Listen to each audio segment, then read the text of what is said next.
to the next session, which is heart healthy diet and current concepts. All of us are very much interested in this. And the chairpersons for this session is Dr. Nalini Human, Dr. Sanjay Verma, and Dr. Dhebri. Over to Nalini Human to initiate this session. And the speaker for this session is Madam Sheryl Salis, who's a very renowned dietitian and a very good orator. Dr. Nalini Human. Dr. Nalini Human, you are not there? Okay, Dr. Sheryl, you can start the presentation.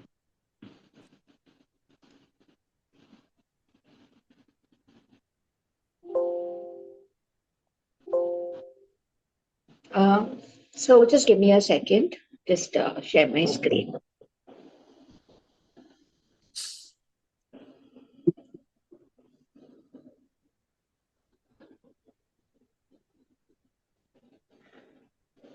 Can you see my screen?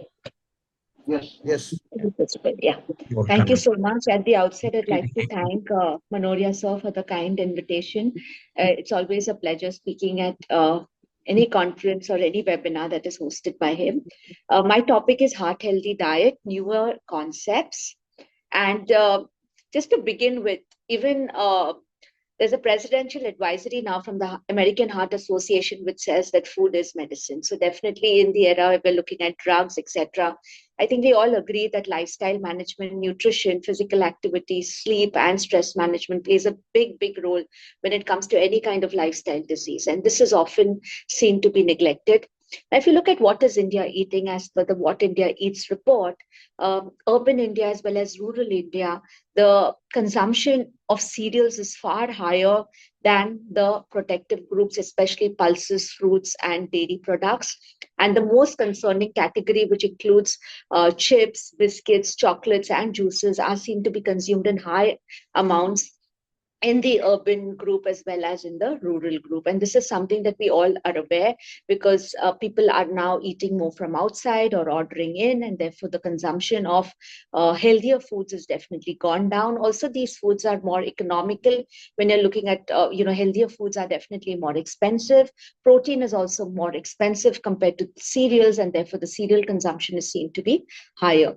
Now, what is the ICMR and IN guidelines state? One is very important. Like we saw that urban as well as rural India both eat around 51 to 65% of cereals. Now, the calories coming from cereals, but the recommendations are that a balanced diet should not provide more than 45% of energy coming from cereals and millets.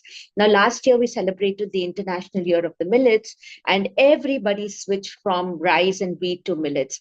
Again, the guidelines very clearly state that only 20 to 30% of the cereals should be from millets for adults, because millets also do have certain anti-nutritional properties. Some millets do have goitrogens, and therefore they have to be soaked well, and cooked well before consumption, so that we are getting the best out of the nutrition from the millets. Again, when it comes to children, 20% of cereals should be from millets for children up to 10 years of age. Now, balanced diet should provide 15% calories from pulses, beans, and meat. Again, this is very relevant because we are more vegetarian. I mean, if you see, most of our population, we eat more vegetarian foods, and therefore the protein quality is often compromised. But we know that when we combine cereals and pulses in the ratio of 3:1, it does give us good quality protein. And therefore, I'm going to allude to this in the future slides.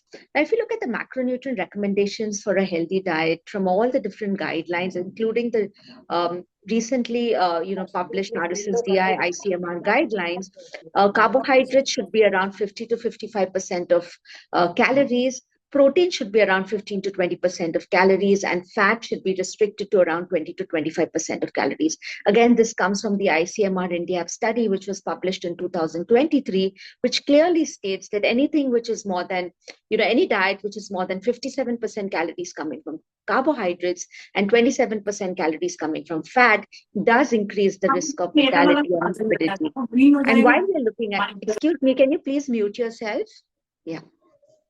Also, what is important to note is the quality of nutrients. Now, when we're looking at the quantity, also the quality of nutrients need to be emphasized. Portion control and emphasis on nutrient quality and density is key. Now we have so many newer diet and dietary patterns emerging, and often restricting or eliminating, the food groups. For example, you have the ketogenic diet, which eliminates so many food groups, and then so many other diets which are coming in. Now, very clearly that we have to, advise our patients to go on to any diet which is sustainable. So no diets which eliminate food groups, and avoid unduly restrictive and nutritionally imbalanced diet. The focus should definitely be on mindful eating and mindful living. Now, when we're looking at carbohydrates, the recommendations are that carbohydrate intake from whole grains, vegetables, fruits, and pulses. And now, when we're looking at even millets, in fact, Dr. V. Mohan's study very clearly stated that when people switch to millets, but the millets which are available commercially are more polished millets. Even the grains are more polished as well as processed, and therefore the emphasis should be on unpolished cereals and millets. Like I mentioned, 50 to 55% of calories coming from carbs. Again, it should be more from the whole grains such as unpolished millets, rolled or steel cut oats, broken wheat. You have buckwheat, unpolished rice. Again, we have to look at the economics as well, because affordability is a big factor that we need to consider. The low GI, low GL carbohydrate sources should be selected, and fiber should be around 15 to 20 grams per 1,000 calories, because it has shown to reduce total as well as LDL cholesterol, as well as improve blood pressure levels and slow down gastric emptying. Now, when we're looking at millets, we all know about jawar, bajra, as well as ragi, but there are other millets which actually have a lower glycemic index as well as are better in their fiber content. And those are foxtail millet or even barnyard millet, which is again easily available and popularly, used across the country in different regions. Now, lentil carbs. Now, lentil carbs are the slow release carbs. Again, this is something that we commonly consume, whether it is rajma, whether it is chana, your green peas, lentils, soaked pulses, oats and barley. Again, not very expensive, something which is very easily available in everybody's kitchen and should be utilized, because these are the slow release carb which actually delay the gastric emptying and therefore help to improve the postprandial blood glucose response, as well as give the much needed satiety, and therefore the person will eat less, resulting in weight reduction and therefore improvement in all the metabolic risk profile. Now, fiber, you have soluble fiber as well as insoluble fiber. And again, if you see, they are commonly available in our day-to-day diets. Barley is an ancient Indian grain, and again, it has the fiber, which is beta glucan. So barley along with oats, but when we are recommending oats, we should look at rolled oats or steel cut oats, because instant oats are processed and highly polished and therefore instantly rise the blood glucose levels. Quinoa is again a good quality protein, but however, it has to be recommended based on economics, because it is expensive, but the protein quality of quinoa is good because it has most of the essential amino acids. But again, some people do not like the taste of quinoa, but yes, it does fare well in terms of glycemic index. Chia seeds and flax seeds, again, a good source of soluble fiber, also a good source of omega-3 fats. Wherever possible, try and advise fruits with the skin, again, in moderation. Now, when it comes to protein, 15 to 20% of energy should be consumed from protein. It does give improved satiety. It does help to delay the gastric emptying, and therefore person would actually feel full faster and eat lesser. Protein complementation, like I mentioned, in the ratio of the cereal pulse combination, which is 3:1, or maybe a curd cereal combination. Again, we have these commonly consumed in our Indian households, whether it's curd rice, whether it's dal khichdi, or whether it is dal and rice, or whether it is dal dhokli. There are so many cereal pulse combinations, even our idli sambar as well as our dosa sambar. Then comes our sources. Again, the focus should be on more plant-based foods, because plant-based foods have shown to have better heart health outcomes. In fact, today we're emphasizing on a Plado diet, which is a plant-focused diet, as well as if you look at the Cupio ischemic heart disease risk factor study, they show that high intake of fermented dairy products, which again is a commonly consumed item like curd or yogurt, it has an inverse association with risk of cardiovascular disease. Then specific amino acids also play a important role. For example, arginine may help through influence on nitric oxide synthesis, methionine is a precursor to homocysteine. So the focus again should be on plant-based protein, 15 to 20% of calories coming from protein, and therefore there should be protein in every meal, whether it's breakfast, lunch, evening snack, as well as dinner. Now we come to the most important thing, which is fats. And there is so much of controversy around fats. And again, the guidelines suggest to focus on quality as well as quantity, 20 to 25% of calories coming from fat. Replacement of saturated fats, monounsaturated and polyunsaturated fats have shown to have better heart health outcomes.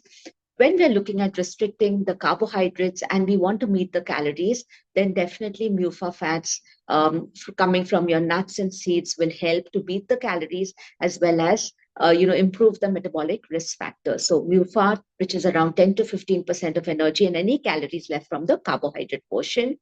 It has to be low in saturated fats as well as, foods rich in omega-3 fatty acids, such as your fatty fish. And again, the recommendations in the NI and ICMR guidelines suggest 200 grams of fatty fish per week for those consuming fish, and nuts and seeds, for example, your walnuts, flax seeds, your chia seeds, etc. N6 to N3 ratio should be between 5:10:1. The current consumption is around 20:1. So definitely the amount of N3 containing foods needs to be improved and increased in the diet.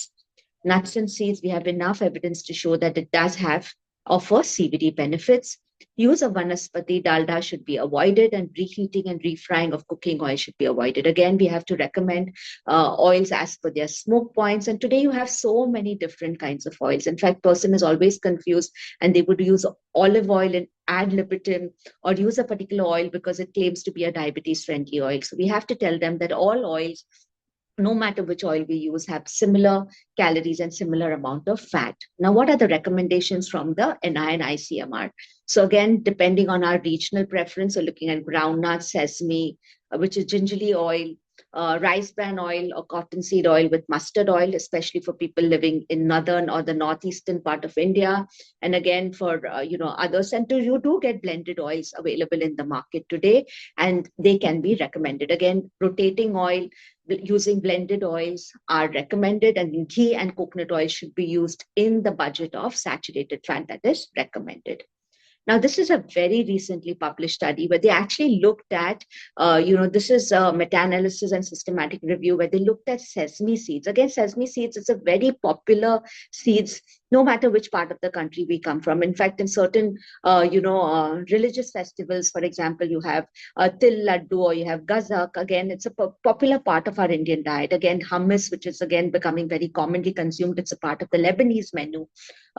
It has got sesame seeds.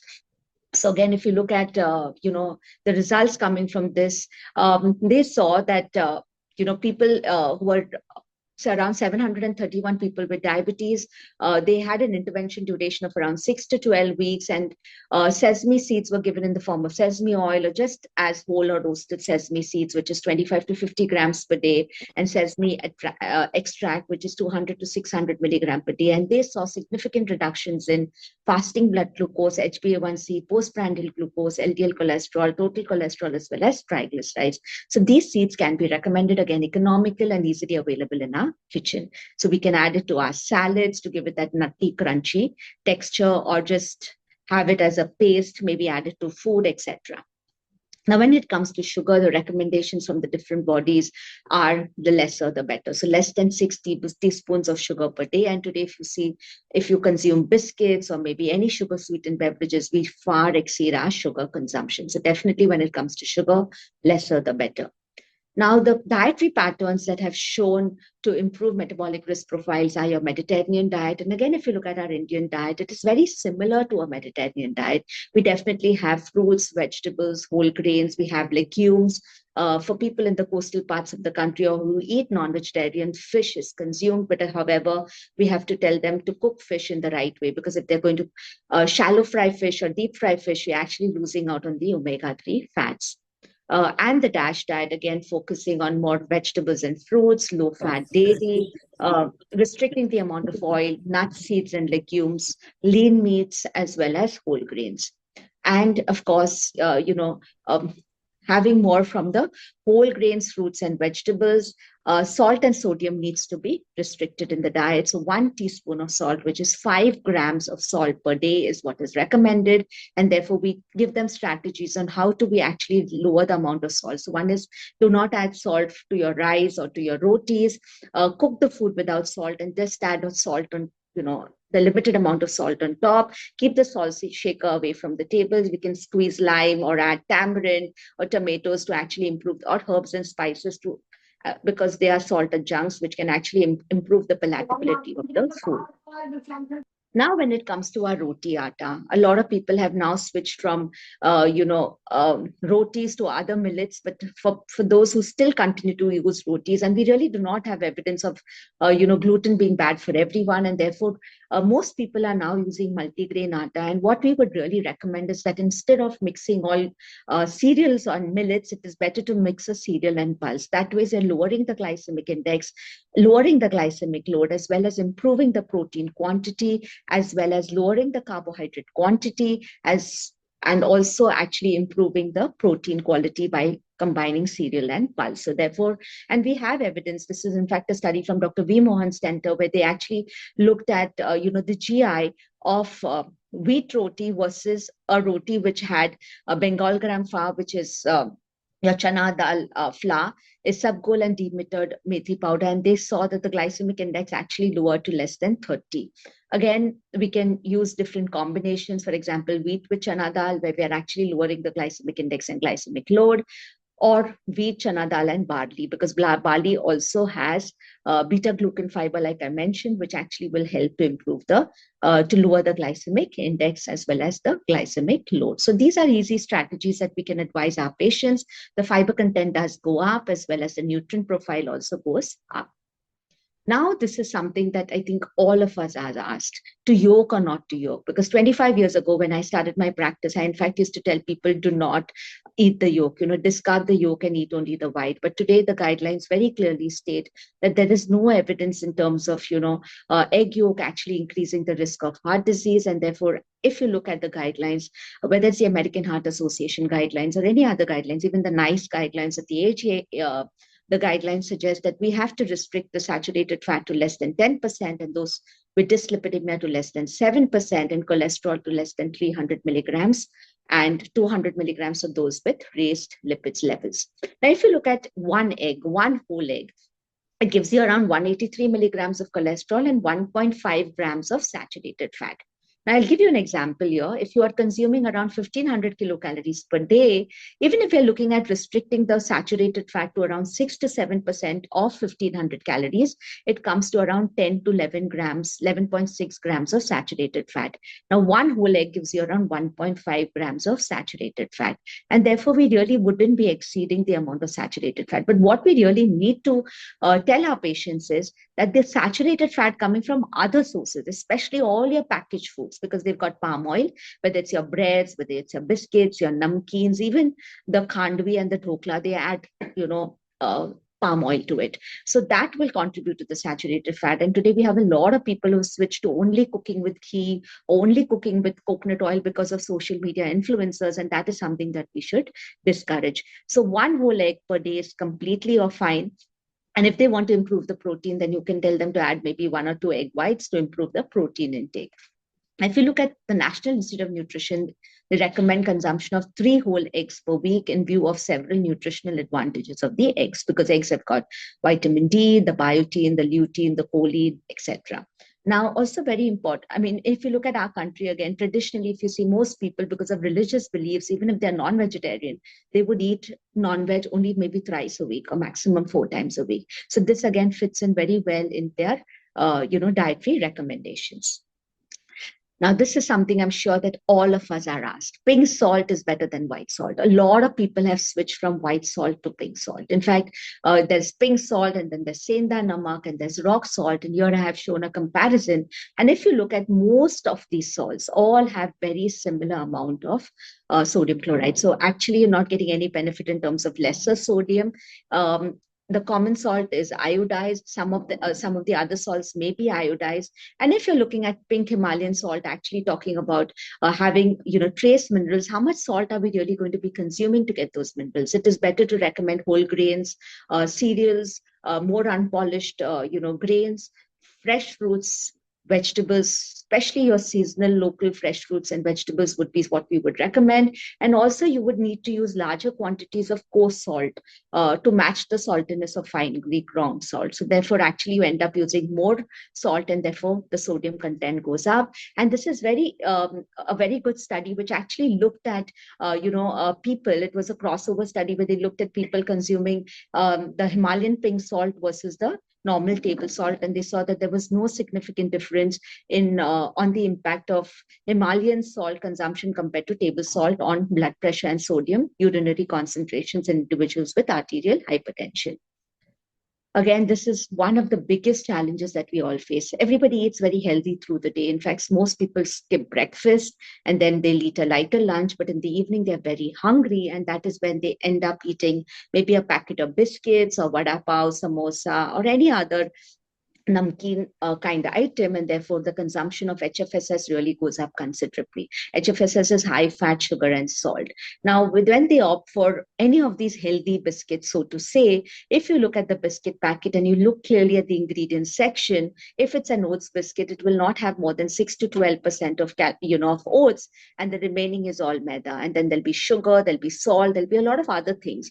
And rather, we would suggest them to have healthier options. For example, very simple options again. Unsalted peanuts with chana, which is again easily available, but very important when we tell them to have nuts or chana or peanuts, it has to be unsalted. You have chana chaat, you have sukha bhel, you have boiled eggs, or maybe simple plain yogurt. Again, yogurt commercially available, some of them have sugar, and therefore we have to emphasize on plain yogurt, or maybe buttermilk, which is as simple as that. Again, manage stress, sound sleep, avoid alcohol, exercise regularly, avoid junk food, sit less, move more, eat as per your circadian rhythm, because this is again a challenge. We're seeing people really eating late, binging on Netflix and having two dinners actually. They have an early dinner and then they have a dinner again at 11 o'clock because they're hungry. And today there's a lot of emerging evidence on the use of prebiotics, probiotics, symbiotics, and now postbiotics on improving gut health and therefore improving metabolic risk profiles. So in conclusion, it has to be a supervised, simple, sustainable, affordable meal plan.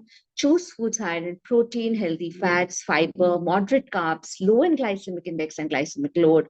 And of course, it's not a one size fits all. It has to be tailor-made. We are in the era of personalized nutrition, precision medicine, and our traditional Indian diets. We really do not need to eat exotic, expensive fruits and vegetables or go on to these, very exotic kind of cuisines. Our traditional Indian diets with slight modifications can become heart-friendly meals.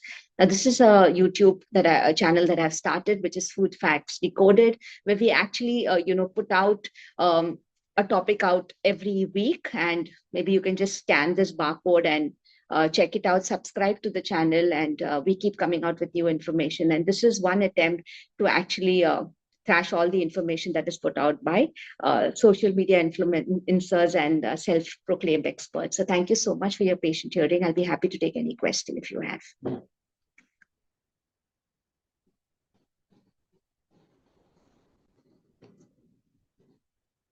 Dr. Salis, one of the common questions is, what is the quantity of oil you recommend to a CAD patient and what oils you recommend to the CAD patient? Which are your Very oils and the interesting quantity? question, sir. Yeah, quantity we would say around 500 ml per person per month. That is what we would thank you so much for your compliments. That is what we would recommend, sir. So we would say around 3 to 4 teaspoons per day. Again, it depends on the calories that we are prescribing, but on an average, we would say this much. So if I'm recommending, say, around 3 teaspoons of another oil, maybe 1 teaspoon of a ghee or coconut oil for those people who would like to consume, again, making it sure that it is within the saturated fat budget. And which oils? So that is, I've shown it, but basically if you see the northern part of India does use mustard oil, the northeastern part of India also uses mustard oil, then you have rice bran oil, gingerly oil, you do have blended oils, which is, rice bran oil along with soybean oil. So these are the oils that we would recommend. So because if you look at the southern part of India, excuse me, can you mute please? Yeah. So southern part of India usually would use gingerly oil. The western part of India would use groundnut oil, rice bran oil, and then the northern part and the northeastern would use mustard oil. So we would again say that, whatever your grandmothers used, again, go back to that. Of course, dalda and vanaspati is not something that we would recommend. Portion control is important because today people have switched to olive oil, and then we know people who are deep frying in olive oil and using 15 kilos of olive oil in a month for 3 to 4 people. And that is definitely not something that we would advise them to do. And among saturated fats, which saturated fat is best? Is any saturated fat better than the other? Or it doesn't matter what saturated fat So you it take? doesn't really matter, but definitely, like I showed you, within the limits, it is fine. For example, ghee, I know our population does use ghee. There's a lot of evidence coming out that ghee is not good.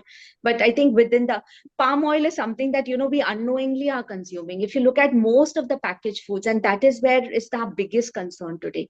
And though I know that palm oil has been bought in by the National Institute of Nutrition in their guidelines, I honestly have not put it, and it's not even there in the RSSDI and iron guidelines, which are now going to be published. So. The last question, what should an ideal breakfast contain? Suppose I I want think to that's have a light very, very breakfast. good question, sir. I always know you ask the best questions. And, in the past, used to say, eat breakfast like a king, lunch like a prince, and dinner like a pauper. I say, eat all meals like a pauper today because the king is getting really obese and we do not want to go on these, kind of drugs and have these kind of lifestyle problems that we are facing. So, one very important thing is that there's a lot of insulin resistance that we're seeing in the morning. And typically, if you see our breakfast items, they're very high on glycemic index and glycemic load. So the breakfast has to be lower on glycemic index, glycemic load, definitely a more protein and a fiber-rich breakfast. And to give you very simple examples, a pulse-based dosa or a pulse-based chilla, which is like a besan chilla or a mung chilla, or maybe just egg with chapati, which is like a chapati that I showed you, which has got a good cereal pulse combination. I think these are good options which are very easy to make and very convenient on the go. So these are things that we would give. The same thing, the batter, we can tell them to add, make it into a paniyaram. For people in South India, they're very well versed with these small appams, which are called paniyarams. So something which is good, and add more fiber and protein. For example, if I'm making a chilla, if I'm taking, say, besan, or maybe moong dal, I can add some rolled oats to it if I want to make it a little crispy instead of rava. I can add some buttermilk and I grate some vegetables. One is it becomes a complete, it has all the food groups and it becomes extremely nutritious. And most importantly is because of the fiber and protein, the gastric emptying is delayed. And then I do not feel hungry till around lunchtime. And then that mid-morning snack, I don't really need to eat anything which is carb rich. It can be maybe a glass of buttermilk, a small fruit with certain nuts, especially for us busy, in our clinics when we do not really have the time. Maybe just a handful of nuts and seeds would do the trick. It would really help us, sir. Dr. Sanjay Verma, your questions. Sanjay Verma. Yeah. Only got Thank question. you, sir, for the opportunity for chairing the session. And I think we had a very nice lecture by Ms. Silas. And she has touched almost all topics. I just wanted to know whether any food which would be helpful for a gut microbiota, because nowadays gut microbiota is coming, a lot of talk is going on. Your comments So on where are you from, if I may know? Which part of the country are you from? I'm from Raipur, Chhattisgarh. Okay. Now, if you look at, that is at least if people from the eastern part of India, or even, in the southern part of India, we have something called as pakala bhat or, panta bhat. It is not, or kanji. It's basically nothing but rice, which is cooked.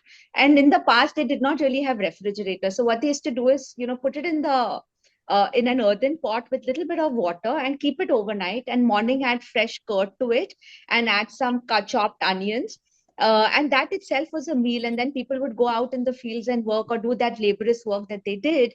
And honestly, they didn't have to rely on probiotics because this is a natural probiotic. Again, you have something which is made out of ragi. They actually cook the ragi and then they ferment it, and it's called ambadi. And that is something that they do consume. So one is the probiotic, which are naturally, and of course, you have a lot of other probiotics as well. Curd again, so you have your yogurt, which is commercially available, which is considered to be a probiotic. The only reason is because the kind of strains which are in it, and the coliform forming units, the CFUs which are in it, and therefore it qualifies. But having said that, our homemade curd is also good enough. So it is great. And again, we have a practice of actually having curd with milk or maybe buttermilk with. So continue that practice. In fact, if you add a few black raisins to the curd when you're setting it, it becomes a good prebiotic and a probiotic combination, which is great for your gut health. So that is something. And again, onions, garlic, all your legumes, they are good prebiotics. Your raw banana, your raw jackfruit, these are good prebiotics. So when you have a prebiotic probiotic combination, it becomes a symbiotic. Yeah. And today you have postbiotics also, which is the whatever residue is left out of the prebiotic probiotic action that takes place. So it's wonderful. Yeah, thank you. Dr. Thank you. Parashar, you want to ask something? Dr. Parashar? Yeah. Hello. I think Dr. Dima is getting late, so yeah. My question is that nowadays the talk about the mustard oil use is there, which is containing the uric acid, which is Yes, hazardous to the health. And moreover, this oil is recently banned in USA. So what's your opinion about So mustard I oil? think in India, I don't think we should, and it is already processed. And with the amounts that we're consuming, we do not see. In fact, it is a part of the guidelines, and I don't think because if you look at eastern and northeastern part of India has been consuming mustard oil for, I don't know how many decades, and there is absolutely no issue. So I don't think we have any, and it is definitely a part of the recommendations. If it was harmful, then NIN and ICMR wouldn't keep it as a part of the recommendations. So with this, we conclude this session.